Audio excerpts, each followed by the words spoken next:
如果你有血壓高啦，真係好注意，血壓高可能正在傷害緊你嘅腎臟。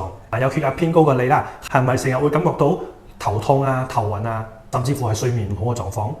千祈唔好覺得冇事啊，因為長期嘅高血壓啦，可能已經慢慢咁傷害緊你嘅腎臟啦。如果再唔注意啦，後果可能係會好嚴重嘅。因為高血壓唔單止會影響心臟，甚至乎有可能會影響到埋我哋嘅腎臟出現尿毒症嘅情況嘅。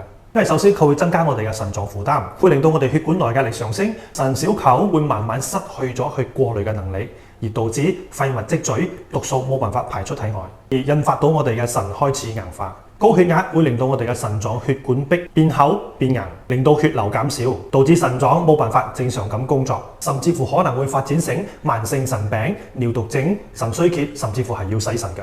咁快啲去 check 下睇你嘅血壓係咪影響緊你嘅腎臟健康啦！只要我哋早晨起身嘅時候，有冇感覺到頭痛啊、人好攰啊、尿泡泡變多啊，或者係個尿液顏色偏深呢？甚至乎係全身浮腫。咁如果你係有血壓高嘅人呢，要保護好腎臟就要盡快啦。不妨試下百優靈芝王。百優靈芝王啦，係每粒含有250mg 嘅靈芝精華，佢吸收率係普通靈芝3到5倍咁高嘅，可以幫助提升我哋腎臟嘅代謝能力，清理肝臟腎臟毒素，減少我哋腎臟嘅壓力嘅。